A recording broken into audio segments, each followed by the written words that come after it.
तो ये ट्रांसपोर्टेशन खत्म हुआ, ठीक ना। नेक्स्ट यहाँ अगला टॉपिक आ रहा है हम लोग का एक्सक्रीशन, ठीक है। नेक्स्ट क्या है, एक्सक्रीशन, ठीक है। क्या होते हैं excretion? The removal of waste. खाली बोलेंगे तो वहां तो हमारे बॉडी से जो फेसेस निकलते हैं, एक्सक्रीटा, सॉलिड एक्सक्रीटा, वो भी आ जाएंगे। क्या वो एक्सक्रीशन है? अगर हम खाली वेस्ट की बात करें, वेस्ट हमारी बॉडी से निकलना एक्सक्रीशन है, तब तो एक्सक्रीटा जो ह्यूमन एक्सक्रीटा होते हैं सॉलिड, वो भी तो रिमूव हो रहे हैं, वेस्ट है, तो क्या वो होंगे? तो फिर टॉक्सिक बोलो ना, the removal of nitrogenous waste और the removal of toxic substances, है ना, फ्रॉम आवर बॉडी। तो एक्सक्रीशन क्या है? एक्सक्रीशन एक बायोलॉजिकल प्रोसेस है। It is a biological process in which the blood can be purified in kidney and the toxic substance get excreted from the body. तो जो toxic चीजें, जो हमारी ब्लड में टॉक्सिक चीजें होती हैं, उसको बॉडी से बाहर निकालना ही क्या कहलाता है? एक्सक्रीशन कहलाता है। तो यहां पे दो चीजें, पहला ये बायोलॉजिकल प्रोसेस है,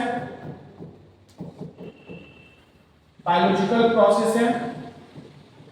दूसरा यहां पे क्या होता है? Removal of toxic substance, removal of toxic substance. और अगर हम मेनली देखें टॉक्सिक सब्सटेंस कौन से होते हैं, तो नाइट्रोजनस वेस्ट, नाइट्रोजनस वेस्ट हमारी बॉडी में टॉक्सिक होते हैं, जहरीले होते हैं, है ना। और ये नाइट्रोजनस वेस्ट आता कैसे है हमारी बॉडी में? ये आता है प्रोटीन की वजह से। जो हम प्रोटीन कंज्यूम करते हैं ना, तो जब वो डाइजेस्ट होता है तो उसमें जो नाइट्रोजनस वेस्ट है वो ब्लड में आ गया, फिर ब्लड जाके किडनी में फिल्टर हुआ, वहां से नाइट्रोजनस वेस्ट हमारी बॉडी से बाहर निकल रहा है, ठीक है। तो इसमें क्या क्या मिलेंगे तुम्हें? तो इसमें एक मिलेगा एमोनिया, एक मिलेगा यूरिया और एक मिलता है यूरिक एसिड, ठीक है। ये तीन तरह के वेस्ट होते हैं। एमोनिया क्या होता है?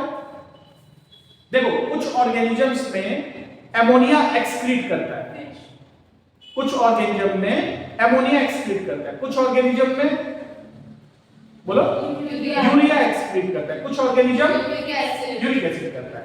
तो अब हमारे बॉडी से क्या एक्सक्रीट होता है? यूरिया एक्सक्रीट होता है। क्या एक्सक्रीट होता है? यूरिया। ये यूरिया कहां बनता है?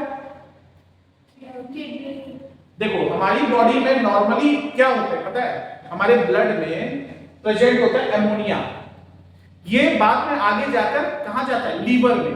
लीवर क्या करता है? उस एमोनिया को यूरिया में कन्वर्ट करता है और फिर वहां से ब्लड आता है कहां? किडनी में, और किडनी में वो फिल्टर होकर यूरिया यूरिन के फॉर्म में बाहर निकल जाता है। तो रिलीज होता है यूरिया। इसी तरह से जैसे फिश है, स्नेक है, तो उसमें एक में एमोनिया एक्सक्रीट करता है और दूसरे में यूरिक एसिड। आप लोग देखना, लीजर्ड किस में आ जाएंगे? एक तरह से आपके सांप वाले कैटेगरी में आ जाएंगे, स्नेक वाले, बस रेप्टाइल। हाँ, अब एक और चीज देखना, आप लोग की मम्मी के हाथ में आजकल काफी पेन रह रहा होगा, लेफ्ट हैंड या राइट हैंड में। क्यों होता है ऐसा? Due to presence of uric acid. Uric acid का बहुत ज्यादा सिक्रेशन होना या फॉर्मेशन होना, इस वजह से मम्मी लोग के, या तो मेरी मम्मी के लेफ्ट हैंड में बहुत पेन रहता है। अब तो ये कंडीशन कि हाथ बहुत ज्यादा उठता नहीं है, वो हाथ ऐसे उठेगा ही नहीं उनका, वो ऐसे ही हाथ ऐसा लगा हुआ है और ऐसे में ही वो जितना काम कर दे, लेकिन इसमें वो पावर नहीं लगा सकती है, ठीक है। और यूरिक एसिड का एक मेन रीजन माना जाता है दाल, है ना। दाल में जो पहले क्या होता ना, दाल को हम लोग बनाते थे बड़े से खुले पतीले में, तो उस पतीले में जब दाल पकता था ना, तो उसके ऊपर देखना एक फेन, झाग झाग टाइप का कुछ बनने लगता था, तो उसको निकाल के फेंका जाता। तो वही है एक्चुअली यूरिक एसिड। अभी भी होगा। अब हम लोग किसमें बना रहे हैं? कुकर में। तो वो यूरिक एसिड बाहर निकला क्या? नहीं, तो वो यूरिक एसिड दाल में रह गया। कहां जाएगा? बॉडी में। तो जिनके घर में अगर दाल पतीले में बन रहा है, अभी भी मम्मी देखना तुम्हारी, वो तो क्या करती है, ऊपर से जो फेन बनता है, झाग, उसको निकाल निकाल के फेंकेंगे। समझ गए? इस तरह से चावल भी होता था पहले, चावल को एक पतीले में बनाते थे, अब हम उसको कुकर में बना रहे हैं। देखो पतीले में जब चावल दाल बनता है ना तो वो पकता है, धीरे धीरे धीरे करके पकता है, उबल उबल के। लेकिन जब कुकर में बनता है ना तो वही दाल और चावल डायरेक्ट ऐसा समझो कि हाई प्रेशर में ना वो अचानक से उसको प्रेस कर देता है, मतलब सॉफ्ट कर देता है, बस वो पकता नहीं है।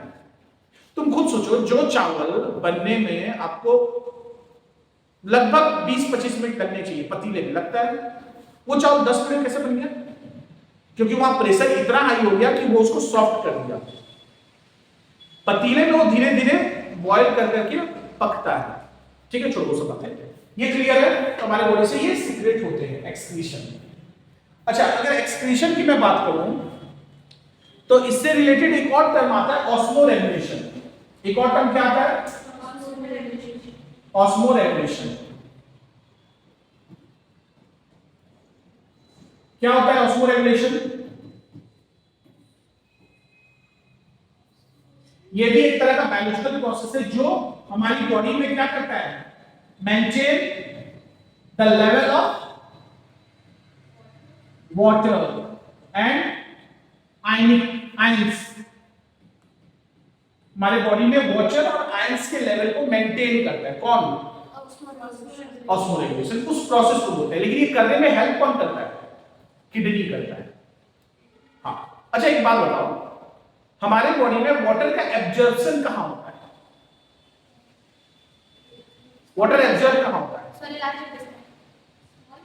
स्मॉल इंटेस्टाइन का थोड़ा इलियम और लार्ज इंटेस्टाइन का केकम। याद आ रहा है? वहां पे क्या हो रहा है? एब्जॉर्ब हो रहा है। लेकिन वाटर का रीएब्जॉर्प्शन कहां होता है? किडनी। किडनी में कहां? याद करो, वो PCT, Henle loop, PCT proximal convoluted tubules, Henle loop, वहां पे क्या हो रहा था? वाटर का रीएब्जॉर्प्शन हो रहा था। तो अगर मान लो मेरी बॉडी में वाटर कंसंट्रेशन कम है, वाटर की मात्रा कम है, जो यूरिन फॉर्मेशन हुआ, जो ग्लोमेरुलस से वामेन कैप्सूल से अल्ट्रा फिल्ट्रेशन हुआ, अल्ट्रा फिल्ट्रेशन के बाद अब यूरिन आगे बढ़ चुका है, लेकिन बॉडी में क्या है? वाटर का मात्रा कम है। तब एक मैसेज जाता है हमारे नेफ्रॉन को कि बॉडी में वाटर का कंटेंट कम है। तो उस कंडीशन में वहां पे पीसीटी में रीएब्जॉर्ब होता है। क्या रीएब्जॉर्ब होता है? वाटर रीएब्जॉर्ब होता है और हमारे बॉडी के कंसंट्रेशन को मेंटेन रखता है, मतलब बॉडी में वाटर की मात्रा को मेंटेन रखता है। इस वजह से देखना, जब हम ज्यादा पानी पीते हैं, है ना, तो हमारा यूरिन नॉर्मल होता है, मतलब ज्यादा डाइल्यूट होता है। ठीक है? जब हम पानी का कंजप्शन कम करते हैं तो यूरिन ज्यादा गाढ़ा होगा, थोड़ा पेल येलो कलर का होगा और यूरिन के टाइम पे थोड़ा पेन टाइप का सेंसेशन फील होगा।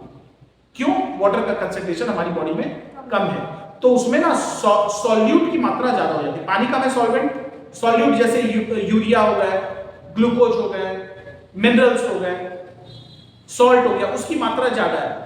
तो इसलिए जब यूरिन होगा ना उस समय हमको थोड़ा जलन होती है, पेन होता है। तो किसकी वजह से होता है? समझ में आया? क्योंकि वाटर कंटेंट ज्यादा है। जब भी इसी का अगला स्टेज होता है यूरिन इन्फेक्शन। अगर आप पानी का कंजप्शन कम करते हो तो यूरिन इन्फेक्शन होने की संभावना बहुत ज्यादा है। तो जब भी अगर आपको ऐसा लगे, पेन फील हो, सबसे अच्छा तरीका आप पानी उस समय भरपूर पियो, 2-3 ग्लास पानी पियो और पानी का एक शेड्यूल रखो, हर कुछ घंटे में आपको पानी 1 से 2 ग्लास पीना है।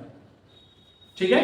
तो ये कहलाता है क्या? ऑस्मोरेगुलेशन। किसको मेंटेन करता है? हमारे बॉडी में वाटर और आयंस के कंसंट्रेशन को मेंटेन करता है। अब ये समझो आयंस क्या है, तो हमारी बॉडी में सोडियम और पोटेशियम के आयंस होते हैं। ये सोडियम और पोटेशियम के आयन हमारे मसल्स के मूवमेंट में हेल्प करते हैं। ठीक है? इसको सोडियम पोटेशियम पंप बोलते हैं। जब 11th-12th में जाओगे तब वहां बायो में पढ़ोगे। हाँ, हमारे मसल्स के मूवमेंट में। ठीक है? ये क्लियर है? इसके बाद अगला आता है, तो अलग अलग ऑर्गेनिज्म में, अच्छा हमारी बॉडी में एक्सक्रीशन किसकी हेल्प से होता है? कौन है? किडनी। इसी तरह से कुछ और भी ऑर्गेनिजम्स हैं जिसमें एक्सक्रीटरी सिस्टम अलग अलग होता है। जैसे एक में होता है नेफ्रीडिया, एक में होता है मेल्फिजियन ट्यूबुल्स। जो मेल्फिजियन ट्यूबुल्स होते हैं वो इंसेक्ट वगैरह में होता है। नेफ्रीडिया जो होता है वो तुम्हारे अर्थवर्म में होते हैं, ठीक है ना। तो एक्सक्रीटरी सिस्टम,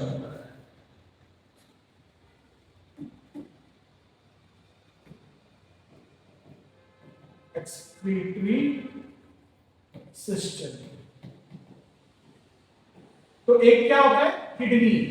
किडनी किसमें करता है, बोलो। ह्यूमन, डॉग, कैट, और तुम अपने आप को जो भी जानवर मानते हो, टाइगर, लायन, ठीक है ना। ये क्या हो गया, किडनी। हाँ, मैमल्स। फिर उसके बाद आता है एक नेफ्रीडिया, है ना। नेफ्रीडिया किसमें करेंगे, तो ये करेंगे इंसेक्ट्स में। जैसे इसमें लिखो, अरे नेफ्रीडिया इंसेक्ट में नहीं है, नेफ्रीडिया तुम्हारा अर्थवर्म आ जाएगा। नेफ्रीडिया किसमें आ गया, अर्थवर्म, ठीक है। फिर आया तुम्हारा मेल्फिजियन ट्यूबुल्स। फिर क्या है, मेल्फिजियन ट्यूबुल्स। मेल्फिजियन ट्यूबुल्स किसमें करते हैं, तो ये करते हैं इंसेक्ट्स में। ये किसमें करेंगे, इंसेक्ट्स में। तो लिखो इंसेक्ट्स लाइक, जैसे तुम इसको ले लो, स्पाइडर ले लो, है ना, ग्रासहोपर ले लो, ठीक है।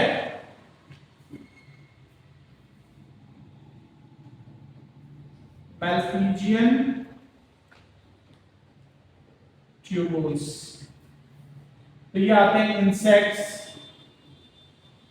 है ना, जैसे ग्रासहोपर हो गए, एनालिड्स, ठीक है ना। ये सब अलग अलग टाइप के एनिमल्स हैं, ठीक है। आगे बढ़े,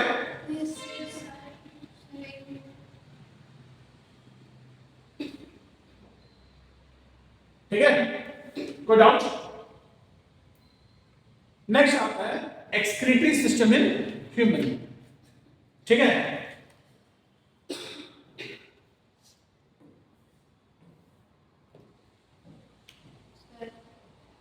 इंसेक्ट्स के बगल में क्या लिखे हैं, इंसेक्ट्स के बगल में क्या लिखे हैं, एनालिड्स,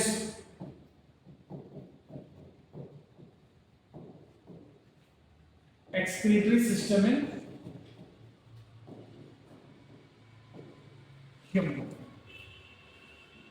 ठीक है। अगर मैं ह्यूमन के एक्सक्रीटरी सिस्टम की बात करूं तो इसमें मेन कौन कौन से कंपोनेंट होते हैं, किडनी कितने, और हाँ, और हाँ, यूरेथ्रा और यूरेटर और urinary bladder, renal artery, renal vein. बहुत चलो आगे बढ़े, ठीक है, समझ गए। तो सबसे पहले एक्सक्रीटरी सिस्टम इन ह्यूमन,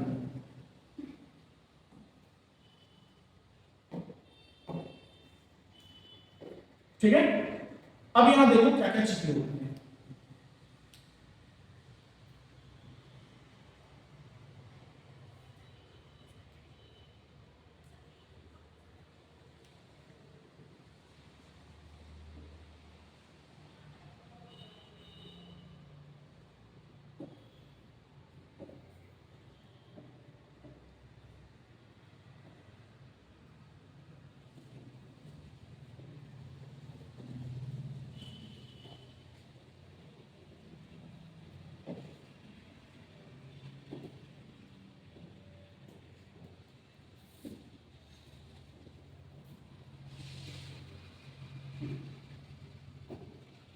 देखो ये मान लो रेनल आर्टरी, क्या है, रेनल आर्टरी। रेनल का मतलब होता है किडनी, किडनी से रिलेटेड कोई चीजों को रेनल बोला जाता है। और ये है रेनल वेन। अब देखो रेनल वेन के भी एक पार्ट किडनी के अंदर जाते होंगे, और इधर रेनल आर्टरी से भी एक पार्ट किडनी के अंदर जा रहा होगा ना।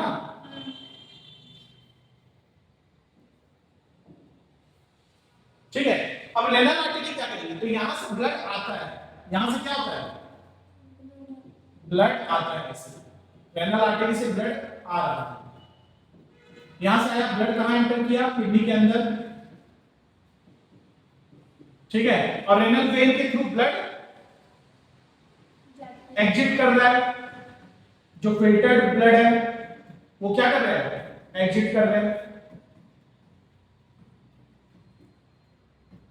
समझ में आया, रेनल आर्टरी के थ्रू ब्लड आ रहा है किडनी में, रेनल वेन के थ्रू ब्लड जा रहा है, फिल्टर्ड ब्लड।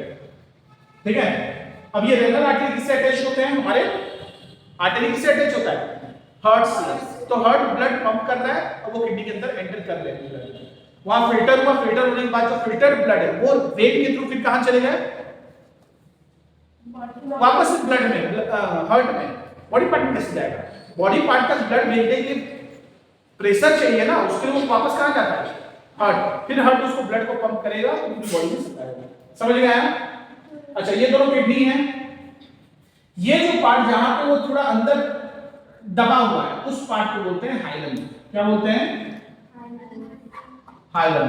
दोनों पार्ट, हाँ दोनों पार्ट को रेनल आर्टरी रेनल वेन दोनों से ले आ रहा है। देखो ये तो किडनी है, ठीक है, उसके बाद ये हो गए रेनल आर्टरी रेनल वेन हो गए, इस पार्ट को बोलते हैं हाइलम। हाँ दोनों, वो जो एक कर्व, ये पार्ट भी हाइलम है, ये भी हाइलम है। ठीक है, जहां पे अंदर की तरफ कर्व है वो क्या हो गया, हाइलम। ठीक है, फिर ये हो गया, इसके बाद यहां से दो ट्यूब लाइक स्ट्रक्चर बाहर निकलते हैं दोनों किडनी से। ठीक है, यहां से ऐसे दो ट्यूब लाइक स्ट्रक्चर बाहर आ रहे हैं,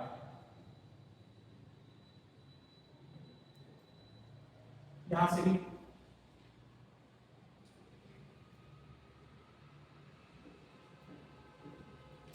ठीक है ना,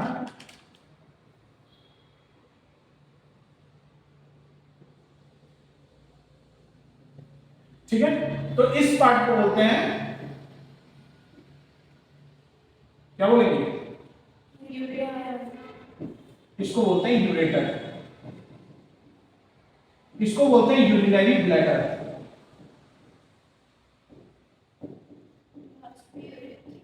और लास्ट वाला क्या हो गया, यूरेथ्रा। ठीक है, तो ये हो गया हमारे हार्ट, हो गया किडनी। ठीक है, तो हमारी बॉडी में दो किडनी होते हैं, तुम लोग को दोनों किडनी में कुछ डिफरेंस दिख रहा है, छोटा ही बड़ा है, एक थोड़ा छोटा है और एक थोड़ा बड़ा है, छोटा वाला थोड़ा नीचे की तरफ है, बड़ा वाला तो हालांकि बहुत ज्यादा बड़ा हो गया है, इतना बड़ा नहीं होता है, 10-20 ग्राम का डिफरेंस आता है। जैसे ये लगभग 130 ग्राम का होगा,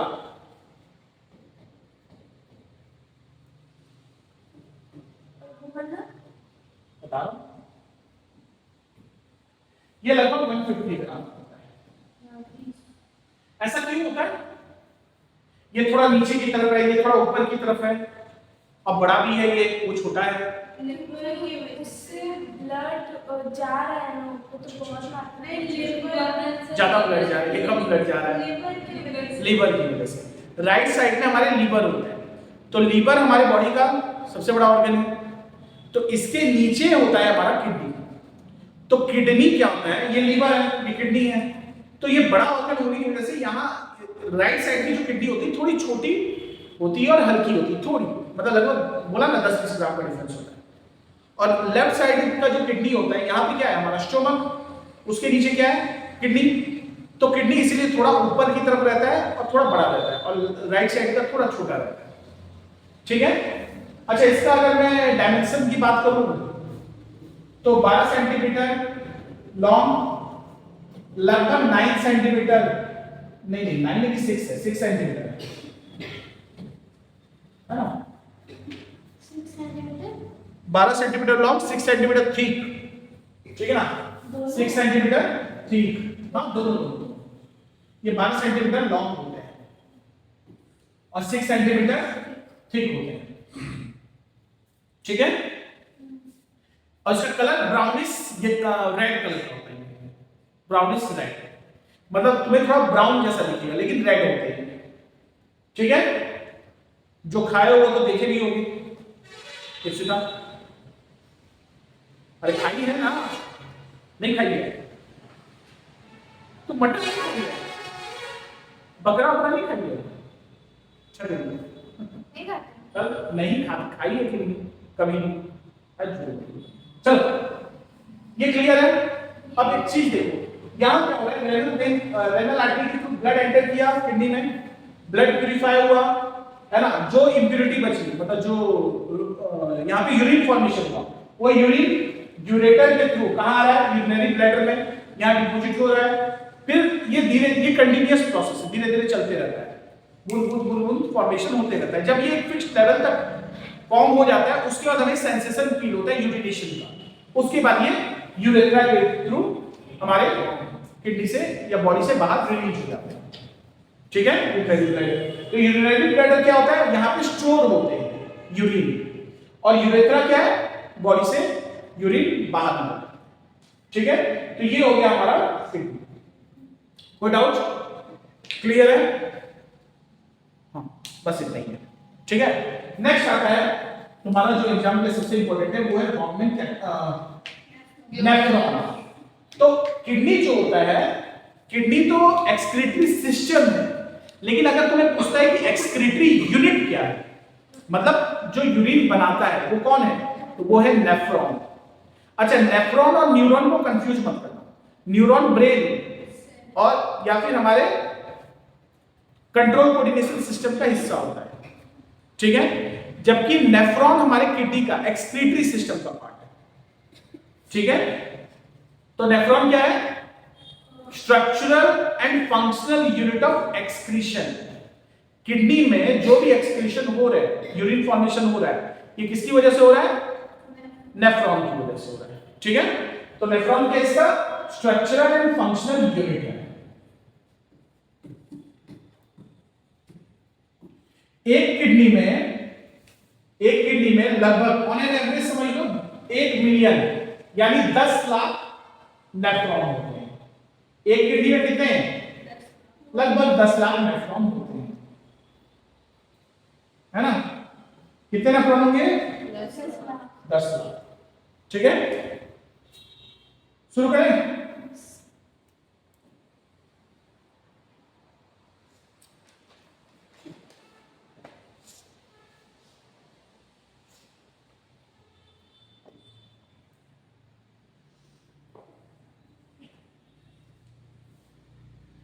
मैं बहुत सिंपल डायग्राम बनाता हूं ताकि आपको इजीली समझ में आए।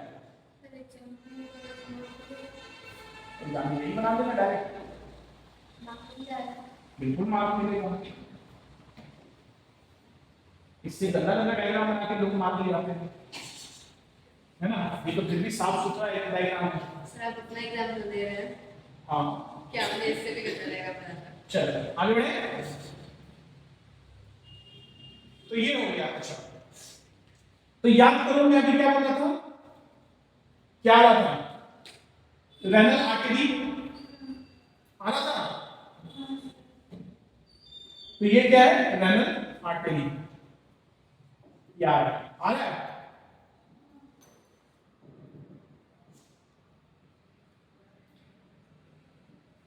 ठीक है, तो रेनल आर्टरी से क्या हुआ, ब्लड है ना, निकलता कहां से है,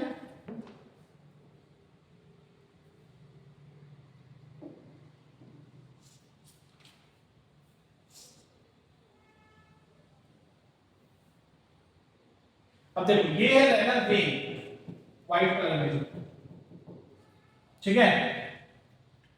इसके बाद जो ग्रीन कलर में था ये है रेनल आर्टरी। तो रेनल आर्टरी से ब्लड आ रहा है और रेनल वेन से ब्लड, मतलब ब्लड बोल रहा हूं, हाँ ब्लड वापस जा रहा है ना।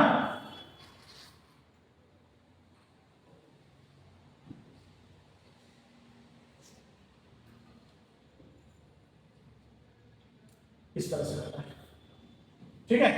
अब एक चीज समझो, इस फाइबर, ये जो कैप्सूल लाइक स्ट्रक्चर दिख रहा है, इसको बोलते हैं वाउनेट कैप्सूल। इसको क्या बोलते हैं? पूरा स्ट्रक्चर। हाँ, ये कैप्सूल लाइक स्ट्रक्चर, ये जहां पे फिल्ट्रेशन भी करते हैं। इसके बाद ये वाला पार्ट जहां पे रेनल आर्टरी आके बहुत ज्यादा नेटवर्क लाइक स्ट्रक्चर बनाया ना, ये हो गया तुम्हारा ग्लोमेरुलस। ग्लोमेरुलस। इसके बाद ये जो कर्व लाइक स्ट्रक्चर है जो पास में है, इसको बोलते हैं पीसीटी। क्या बोलते हैं? पीसीटी।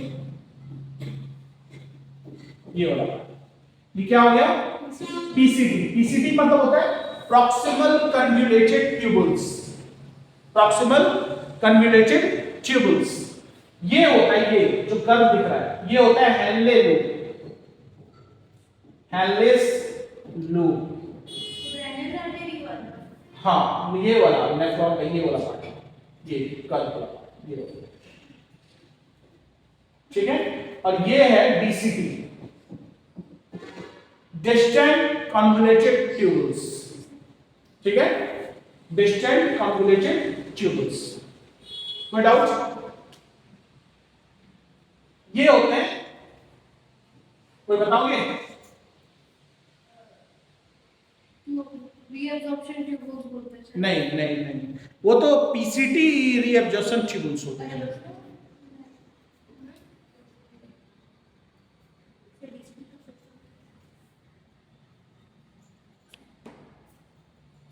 इसको कलेक्टिंग डक्ट या कलेक्टिंग ट्यूबुल्स भी बोलते हैं। कलेक्टिंग डक्ट,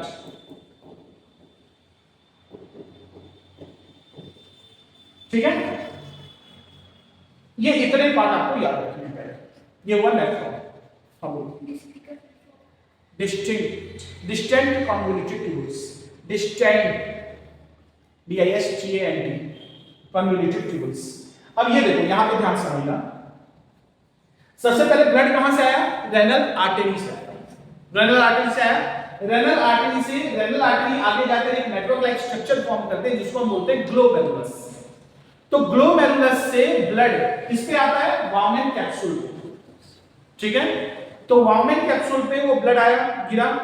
इसमें जो भी छोटे पार्टिकल्स होंगे, सॉफ्ट होंगे, वो इजीली फिल्टर कर जाएंगे, और जो कॉम्प्लेक्स कंपाउंड होंगे वो फिल्टर नहीं होंगे।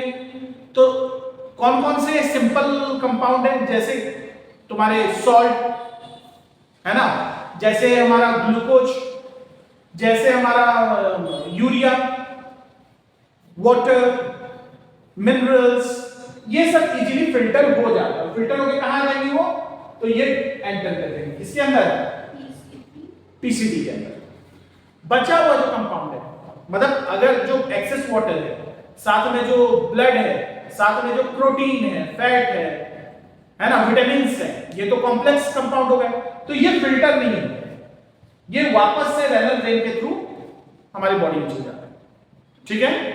अब ये जो प्यूरिफाइड सब्सटेंस है ये आगे आए, जो हाँ सॉल्ट वाटर, ये एक्चुअली यूरिन है समझो।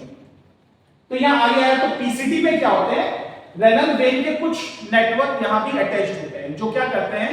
ऑस्मो रेगुलेशन को कंट्रोल करते हैं। ऑस्मो रेगुलेशन मैंने अभी बताया कि जो एक्सेस वाटर होता है ये उसको रीअब्जॉर्ब कर लेते हैं। तो मान लो बॉडी में वाटर कम है, तो उस कंडीशन में वाटर यहां पे रीअब्जॉर्ब हो जाता है। हाँ, ये पार्ट है, ये रेनल वेन दिख रहा है आपको, यहां रीअब्जॉर्ब हो जाता है। तो रेनल वेन यहां पे रीअब्जॉर्ब करते हैं वाटर, एक्सेस वाटर, ये एक्सेस ग्लूकोज होगा। और उसके बाद जो बच गया वो आखिर में देखो, हेनले लूप डीसीटी क्रॉस करते हुए जो बच गया वो आखिर में क्या कहलाता है? वो आखिर में कहलाता है यूरिन। और वो कलेक्टिंग डक्ट्स के थ्रू कहां चल जाता है? यूरेटर में। किडनी से बाहर निकल के यूरेटर के थ्रू जाके कहां डिपॉजिट हो जाता है? यूरिनरी ब्लैडर में। बोलो समझिए। हाँ, उन दोनों का कुछ काम नहीं है वैसा। इसी तरह का रीएडजस्टमेंट में थोड़ा बहुत हेल्प कर देते हैं। पीसीटी क्या है? प्रॉक्सिमल कन्वोल्यूटेड ट्यूबुल्स, ठीक है। ये क्लियर है? हाँ, कोई डाउट यहां पे? तो ये हो गया नेफ्रॉन के फंक्शन। इस किडनी के पूरे फंक्शन को हम 3 कैटेगरी में डिवाइड कर सकते हैं। ये याद हो गया ना? हटाओ। तो किडनी के फंक्शंस को हम 3 कैटेगरी में डिवाइड कर सकते हैं। है ना। कौन कौन सा 3 कैटेगरी? तो अगर मैं इसके मैकेनिज्म की बात करूं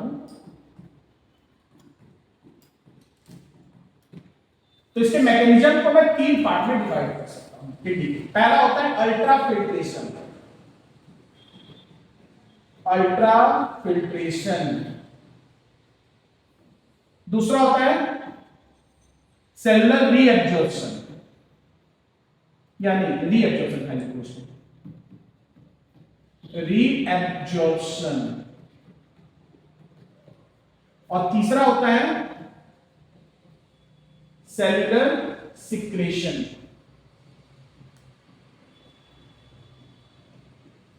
सेलुलर सिक्रेशन। तो याद करो अल्ट्रा फिल्ट्रेशन कहां होता है? वॉर्मिंग कैप्सूल में with the help of glomerulus, ठीक है। फिर रीएब्जॉर्प्शन कहां हो रहा था? पीसीटी, हेलेन डीसीटी में। और लास्ट सेलुलर सिक्रेशन कहां हो रहा था? तो कलेक्टिंग डक्ट में। वहां से फिर वो यूरिन बन गया और वो बॉडी किडनी से बाहर निकल गया और यूरेटर के थ्रू कहां जाएगा? कलेक्ट हो गया यूरिनरी ब्लड में। हाँ बोलो। अल्ट्रा फिल्ट्रेशन हमारे वॉमिट कैप्सूल में फिल्टर है, ब्लड का फिल्टर है। समझ में आया? चलो फटाफट करो। ऑस्मोरेगुलेशन करना है ना। हाँ, पीसीटी की हेल्प ले लो, थोड़े बहुत डीसीटी की हेल्प करते हैं। सेलुलर सिक्रेशन बोल रही है। सेलुलर सिक्रेशन जो होता है वो कलेक्टिंग डक्ट वहां पे।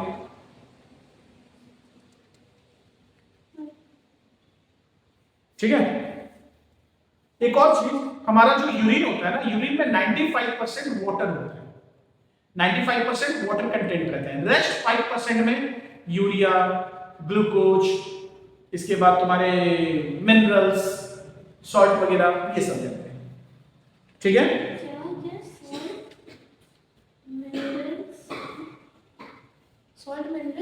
सॉल्ट, मिनरल, ग्लूकोज, ठीक है।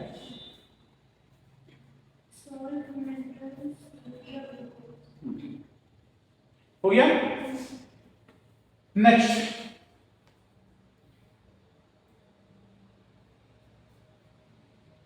नेक्स्ट क्या है? Excretion in plants.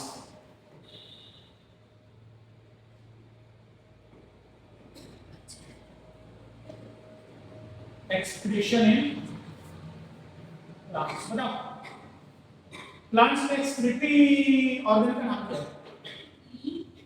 प्लांट में जो एक्सक्रीटरी ऑर्गन होते हैं उसका नाम क्या है? लीफ। और कोई? स्टेम। स्टेम। अच्छा, और कोई?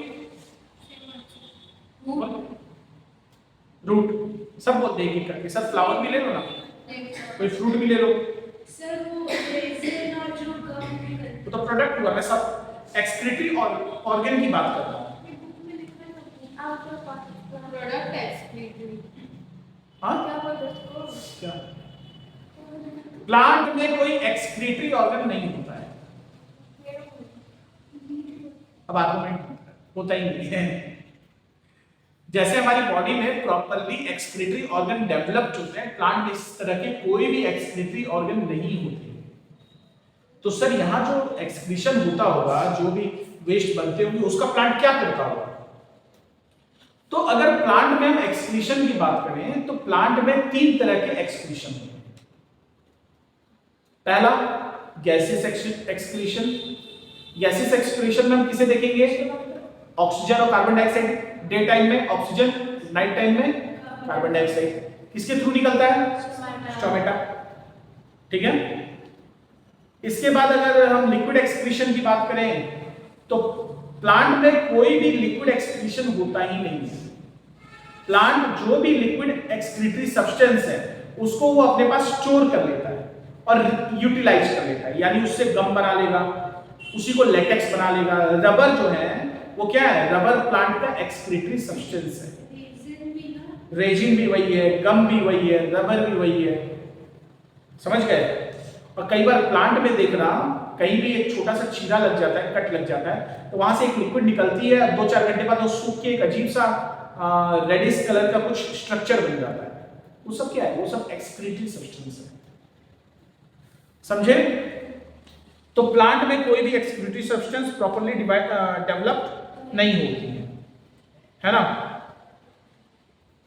क्लियर है? यहाँ पे some excretory products such as latex, gums, essential oils are stored in special type of tissues and glands, जैसे लेटिसिफेरस टिश्यू होते हैं प्लांट में जो इनको स्टोर करने का काम करते हैं।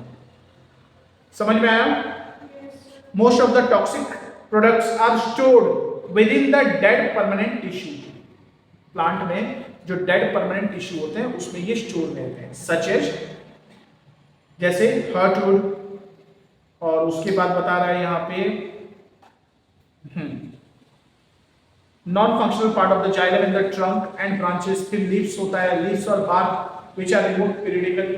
बार्क देखना धीरे धीरे जो स्टेम में जो बार्क होते हैं, छाल, वो धीरे धीरे रिमूव होते हैं कि नहीं, तो इसी के साथ वो बॉडी से बाहर निकल जाते हैं, प्लांट बॉडी से, ठीक है। लेकिन कोई भी एक्सक्रीटरी ऑर्गन डेवलप्ड है ना। तो ये समझ गए एक्सक्रीशन इन प्लांट। तो प्लांट में एक्सक्रीशन के रूप में क्या क्या होगा? तो गैसेस एक्सक्रीशन में कार्बन डाइऑक्साइड एंड ऑक्सीजन, और लिक्विड एक्सक्रीशन में लैटेक्स, रेजिन, रबर, इस तरह की चीजें निकलती हैं। और ये किसके साथ निकलते हैं? तो कई बार ये लीफ से, कई बार बार्क से, कई बार स्टेम से। जब ये खुद को रिन्यू करते हैं, जब वो पार्ट उसकी बॉडी से रिमूव होता है, तब वो अलग होता है, ठीक है। रेगुलरली कोई ऐसा स्पेसिफिक ऑर्गन नहीं होता कि टाइम टू टाइम ये बॉडी से उसको रिमूव कर सके, ठीक है। ये कहां से होगा? तो ये स्टोमेटा से होगा। कोई डाउट? कोई सॉलिड बेस नहीं होता? सॉलिड बेस नहीं होता इसमें, ठीक है ना। हो गया। लास्ट आता है रेनल फेल्यूर। अगर हमारा किडनी फेल हो जाए तो, अब देखो हमारे समाज के जो भी कुछ बुद्धिजीवी हैं, सामाजिक तत्व हैं, जिनको शाम होते ही तलब होने लगती है ना, अल्कोहल कंजप्शन की, तो उनका किडनी धीरे धीरे अफेक्ट हो जाता है, ठीक है ना। और किडनी का क्या काम क्या है? फिल्टर करना होता है। तो हमारे ब्लड में जो अल्कोहल रहते हैं, उस अल्कोहल जो उसमें टॉक्सिक सब्सटेंस होगी, किडनी उसको क्या करेगा? फिल्टर करेगा। एक बार करेगा, 2 बार करेगा, 2 महीना करेगा, 2 साल करेगा, लेकिन धीरे धीरे किडनी क्या होगा? उससे किडनी के जो नेफ्रॉन है वो धीरे धीरे डैमेज होते जाएंगे, है ना। शुरुआत में तो पता चलता नहीं है कि डैमेज हो रहे हैं, बड़ा अच्छा लगता है, लेकिन एक टाइम के बाद जब पूरा किडनी डैमेज हो जाता है और वो फिल्ट्रेशन का काम बंद करता है, यूरिन फॉर्मेशन ठीक से नहीं हो पाता, बॉडी से टॉक्सिक सब्सटेंस बॉडी से बाहर नहीं निकल पाते, तो उस कंडीशन में फिर बॉडी में अलग अलग डिजीज होने शुरू हो जाते हैं। तो वहां पे फिर डॉक्टर क्या करते हैं? अब अगर आपका एक किडनी खराब है तो दूसरे किडनी से काम चल जाएगा, लेकिन कहीं ना कहीं ये आपका एक्सक्रीशन का प्रोसेस स्लो होगा, उतना इफेक्टिव नहीं रहेगा, है ना। लेकिन कई बार ऐसी कंडीशन भी आते हैं कि दोनों किडनी वहां पे डैमेज हो जाते हैं, खराब हो जाते हैं, फेल्योर कर जाते हैं, किडनी फेल। तो उस कंडीशन में क्या होता है? तो उस कंडीशन में 2 प्रोसेस होते हैं और दोनों मेडिकल प्रोसेस होते हैं, है ना। तो किडनी अगर फेल हो जाते हैं तो उस कंडीशन में एक होता है डायलिसिस।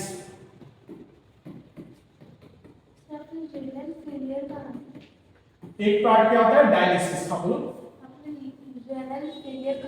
हाँ, रेनल फेल्यूर है ना, किडनी फेल्यूर भी हो तो डायलिसिस क्या होता है? एक मेडिकल टर्म होता है जिसमें क्या होता है कि जो पेशेंट होता है जिसकी दोनों किडनी खराब है, उसके आर्टरी और वेन्स को एक मशीन से, डायलिसिस मशीन से कनेक्ट करते हैं, और आर्टरी से ब्लड आ रहा है किसमें? डायलिसिस मशीन में। एज्यूम करो ये पेशेंट है,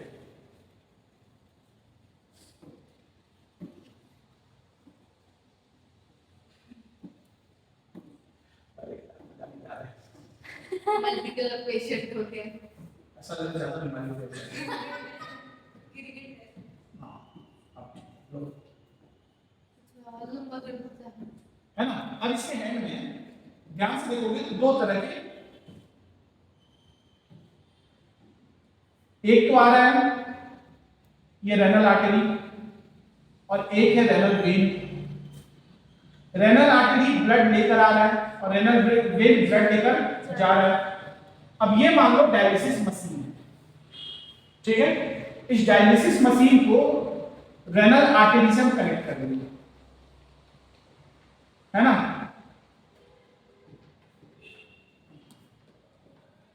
इसको किससे कनेक्ट कर दिए? रेनल आर्टरी से कनेक्ट कर दिए, ठीक है। कोई डाउट?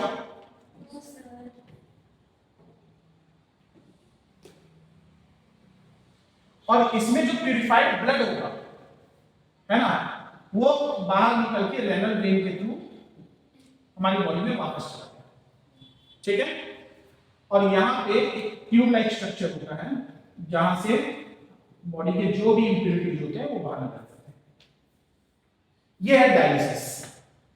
तो ये एक तरह का मशीन होता है जो हमारे इंप्योर ब्लड इसके अंदर एंटर करते हैं, ब्लड का प्यूरिफिकेशन होगा, जो भी ब्लड में इंप्योरिटीज है वो बाहर निकल जाएंगे और बचा हुआ प्योर ब्लड हमारी बॉडी में वापस से एंटर कर जाता है, ठीक है।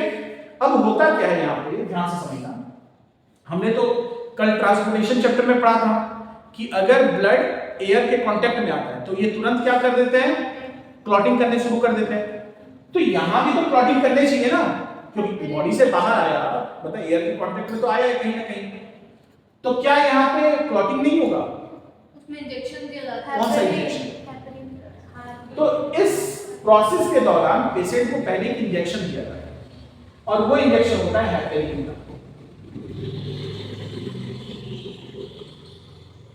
हेपेरिन का। तो ये जो हेपेरिन के इंजेक्शन होते हैं ये ब्लड को कुछ समय के लिए क्लॉट होने से रोकते हैं, है ना। इस तरह से ब्लड प्यूरिफाई, है ना। समझ गए? ये आप ऐसा समझो कि अगर कोई पेशेंट एक बार डायलिसिस में चला गया तो उसका कंडीशन भी बहुत खराब है। मतलब समझो 10-15 दिन में एक बार डायलिसिस होगा, सप्ताह 2 सप्ताह के अंदर, और ये बहुत पैनिक कंडीशन होता है, मतलब बहुत पेनफुल कंडीशन होता है, बहुत पेन भी होगा आपको, तकलीफ भी होगी, बार बार आप, और खर्चे भी बहुत ज्यादा होते हैं, है ना। तो कई बार अब इसका अगला स्टेज आ जाता है क्या? Kidney transplant. अगला पार्ट क्या आ जाता है? अगर आपके पास पैसा है तो आप किडनी ट्रांसप्लांट करा लो। अगर आपके घर में कोई डोनर होगा जो आपको किडनी अपना देना चाहता है तो वहां पे आप क्या कर सकते हो? किडनी ट्रांसप्लांट करा सकते हो, है ना। बहुत एक्सपेंसिव प्रोसेस होता है, किडनी ट्रांसप्लांट होते हैं, कई बार सक्सेसफुल होते हैं, कई बार सक्सेसफुल नहीं होते, है ना। तो ये आपके किडनी से रिलेटेड डिजीज, ठीक है। समझ में आया? कोई डाउट? तो ये हो गया आपका एक्सक्रीशन खत्म।